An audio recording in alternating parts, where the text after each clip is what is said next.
If you grew up going to church in the 1970s, you remember things that would make today's congregation walk right out the door. Church wasn't a 1 hour commitment squeezed between brunch and football. It was an all day affair that shaped your entire Sunday and most of your week. Here are 25 things that were completely normal back then that would absolutely shock people walking into a church today. Thing number one: services regularly lasted 3, 4, even 5 hours, and nobody complained because that's just how long church took. You arrived at 11 in the morning, and you might not leave until 3 or 4 in the afternoon. And that was before the afternoon program or the evening service that some families attended too. There were no countdown clocks, no pastors watching the time, no worship leaders wrapping things up because people had reservations. Church ended when the Spirit said it was finished, and the Spirit apparently had nowhere else to be on Sunday afternoon. Thing number two: there was no children's church, no nursery sending you cute photos of your toddler on an app, no separate service designed to entertain kids with puppet shows and goldfish crackers. Children sat in the main sanctuary with their parents from the opening hymn to the final benediction, and they were expected to sit still, stay quiet, and pay attention to a sermon they couldn't possibly understand. If you got restless, your mother's hand found your thigh with a squeeze that communicated everything words could not. And you learned very quickly to find something interesting about the ceiling or the back of the pew in front of you. Thing number three: hand fans from local funeral homes were standard equipment in every pew because air conditioning was either non-existent or too expensive to run properly. Those cardboard fans with wooden handles featured pictures of Jesus or Martin Luther King Jr. on one side and the funeral home's phone number on the other. And everyone fanned themselves through the entire service, creating a gentle whooshing sound that mixed with the choir and the preacher's voice. The funeral homes gave them away for free, knowing their advertisement would wave in front of every face in the congregation all summer long. Marketing genius disguised as Christian charity. Thing number four: the offering plate came around, not once, but 2, 3, sometimes 4 times during a single service, and each collection had a different name and purpose: tithes and offerings, building fund, pastor's anniversary, mission fund, benevolence fund. Your wallet got lighter with every pass, and the ushers stood at the end of each row, watching to make sure that plate didn't pass anyone by. Some churches called out the total after each collection, and if it didn't meet the goal, that plate might just come around again while the choir sang another selection and the congregation found more money somewhere. Thing number five: altar calls happened every single Sunday without exception, and they could last 30 minutes or more while the choir sang Just As I Am or I Surrender All for what felt like 47 verses. The preacher pleaded with sinners to come forward, describing hell in terms vivid enough to give children nightmares for weeks, and nobody left until he was satisfied that everyone who needed saving had made their way to the front. People who had been members for 30 years would go forward for rededication, and visitors who just wanted to slip out quietly found themselves trapped in a pew while salvation was offered one more time. Thing number six: the mourner's bench sat right at the front of some churches, a physical space where those seeking salvation would kneel and pray, sometimes for hours. While church mothers gathered around them, praying and encouraging until the breakthrough came. This wasn't a quick prayer and a handshake. This was spiritual labor that could last through multiple services until the person testified that they had found what they were looking for. Modern churches, with their quick response cards and 3-minute prayers, would not recognize this extended communal process of bringing souls to salvation. Thing number seven: speaking in tongues happened openly and regularly in Pentecostal and charismatic churches, and nobody thought it was strange. When Sister Johnson suddenly started speaking in a language nobody understood while the service continued around her. Someone might interpret, or the moment might pass without interpretation. But either way, the congregation accepted it as a normal manifestation of the Holy Spirit. Today's visitors might reach for their phones to record what they assumed was a medical emergency, but in the 1970s, it was just another Sunday morning. Thing number 8, being slain in the spirit meant people fell out right there in the aisle or at the altar, overcome by the power of God, and church nurses in white uniforms stood ready with fan cloths to cover the legs of women whose skirts might have shifted inappropriately during their collapse. Catchers positioned themselves behind anyone receiving prayer, ready to ease them to the floor when the spirit hit, and the fallen might lay there for 10 or 20 minutes while the service continued around their prone bodies. Ushers stepped over them. No choir members sang around them. It was all completely normal. The 1970s church operated on rules that were understood even when they weren't written down, and breaking them brought consequences that ranged from disapproving looks to public correction. Today's casual Christianity would not survive these expectations. Thing number 9, women could not wear pants to church under any circumstances, and this rule was enforced at the door if necessary. Dresses or skirts only, falling below the knee, with stockings regardless of the summer heat. Some churches required women to wear hats or head coverings during service, and arriving without one meant borrowing from the emergency supply kept in the mother's room or sitting in shame while every other woman's head was properly adorned. The idea of a woman walking into church in jeans would have caused genuine scandal. Thing number 10, women could not preach from the pulpit in most denominations, and this wasn't controversial. It was simply understood as biblical order. Women could teach Sunday school, lead the choir, run the kitchen, and organize every program the church offered. But when it came to standing behind that sacred desk and delivering the word, only men were permitted. The women who felt called to preach either suppressed that call, joined denominations that allowed it, or started their own churches where they could exercise their gifts. Thing number 11, divorced people could not hold leadership positions and were sometimes treated as second-class members, regardless of the circumstances that ended their marriages. Deacons, trustees, Sunday school teachers, choir directors, all of these positions required an intact marriage or widowed status. A woman whose husband had abandoned her for another woman still found herself barred from teaching the children's class because divorce carried a stigma that no amount of explanation could remove. Thing number 12.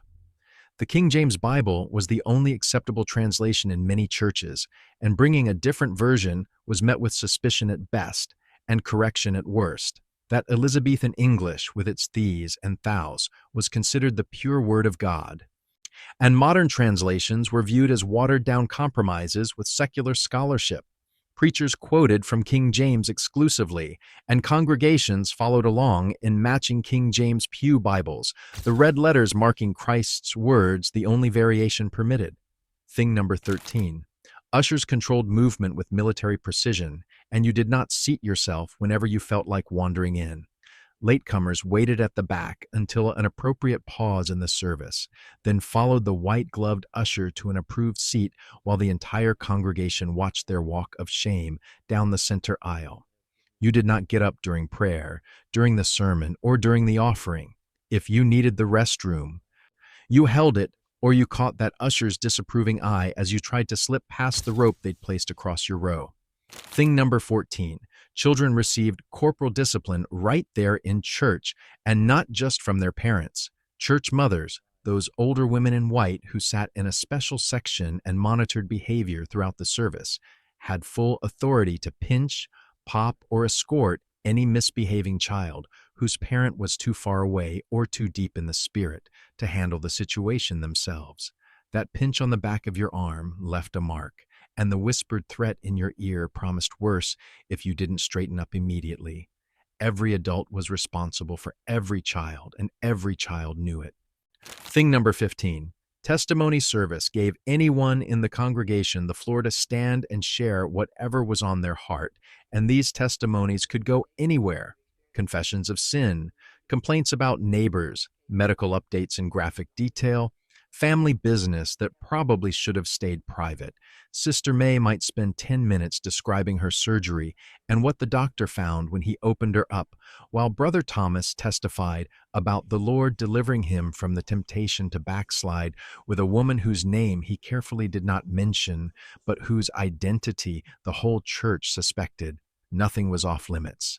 Thing number 16. The church announced personal business from the pulpit that today would be considered private information protected by every confidentiality norm we have. Who was in the hospital and why? Who had lost their job and needed help? Which family was behind on their rent? Whose child had gotten in trouble at school? The prayer list doubled as a community newsletter, and your struggles became public knowledge the moment you asked for prayer support. Privacy was not a concept that applied within the church family. Thing number 17. Financial records were read aloud during business meetings, including exactly how much various members and families had contributed. Envelope systems tracked giving by name, and annual reports might list top givers by amount, but creating a public accountability that ensured everyone knew who was tithing faithfully and who was falling short. The idea of anonymous giving would have seemed suspicious. If you were giving generously, why wouldn't you want the church to know and appreciate your sacrifice? Church in the 1970s wasn't just Sunday morning. It was a complete social ecosystem that shaped every aspect of community life in ways that today's fragmented society can barely imagine. Thing number 18. Revival meetings lasted a full week, with services every single night that you were expected to attend, regardless of work schedules, school obligations, or simple exhaustion. Guest evangelists preached fire and brimstone, while the congregation packed the pews night after night, and children fell asleep on their mothers' laps during services that stretched past 10 o'clock on school nights. By Friday, the whole congregation was exhausted but spiritually recharged, and the visiting preacher left with a love offering that reflected the community's gratitude. Thing number 19. Watch night services on New Year's Eve kept the faithful in church until well past midnight, praying the old year out and the new year in rather than watching television or attending parties. The service might start at 9 or 10 and continue until 1 in the morning, with testimonies and songs and prayers, marking the transition from one year to the next. Children fought sleep while adults shouted and praised, and everyone hugged at midnight before driving home through quiet streets. Thing number 20. Homecoming services brought former members back from wherever they'd scattered, with dinner on the grounds featuring more food than any congregation could reasonably consume. Tables stretched across the church lawn, covered with dishes that represented every family's specialty: fried chicken and pound cake, collard greens and sweet potato pie, casseroles and cobblers that had been prepared since Thursday. Families drove hours to attend, and the cemetery received visits and fresh flowers because homecoming honored the dead as well as the living. Thing number 21. Funerals happened right there in the sanctuary, with open caskets positioned at the front so everyone could view the deceased before and sometimes during the service. The body remained present throughout the eulogy, the songs, the tributes, and the inevitable moments when grief overwhelmed mourners who had to be helped back to their seats by the nurses standing ready. Children saw death up close, learned what bodies looked like when the spirit had departed, and understood mortality in ways that today's sanitized services carefully avoid. Thing number 22. Wednesday night prayer meeting was not optional. It was expected, and your absence was noted and questioned the following Sunday. These midweek services drew crowds that many churches today can't manage on Sunday morning, with Bible study and prayer and testimony filling another 2 or 3 hours in the middle of the week. The truly committed attended Sunday morning, Sunday evening, and Wednesday night, plus any special services or choir rehearsals scheduled in between. Thing number 23. Sunday school before the main service meant arriving at church by 9:30 for an hour of study before 11 o'clock worship even began, and attending one without the other was considered incomplete participation. Classes divided by age met in various rooms throughout the building, studying lessons from quarterly books that everyone in your age group across the denomination studied simultaneously. Perfect attendance earned pins that accumulated year after year, and some members displayed decades of perfect attendance awards with genuine pride. Thing number 24. Foot washing ceremonies in some denominations meant exactly what it sounds like: members kneeling to wash each other's feet in literal imitation of Christ's example before the Last Supper. Basins and towels were prepared, and the congregation divided to perform this act of humble service that would strike most modern Christians as strange or even uncomfortable. The intimacy of touching another person's feet, the vulnerability of having your own feet touched, created bonds that no amount of coffee hour small talk could replicate. Thing number 25. The church was your entire social world, and this wasn't considered limiting. It was considered right. Your friends came from church. Your future spouse came from church. Your business connections, your support system, your entertainment, your purpose, all of it flowed from that building and that congregation. The idea of attending a service and leaving without speaking to anyone, the notion of church as a weekly appointment rather than a complete community, would have been incomprehensible to people who experienced church as the 1970s knew it. Those 1970s churches demanded everything: your time, your money, your obedience, your whole self. In return, they offered belonging, purpose, structure, and a community that knew your name, your business, your struggles, and your joys. Whether that trade was worth it depends on who you ask, but for those who lived it, church wasn't something you attended.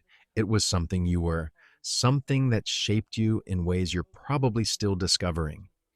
Which of these things do you remember from your church growing up? Drop a comment below and share those memories. Hit that like button and subscribe so you never miss another trip down memory lane.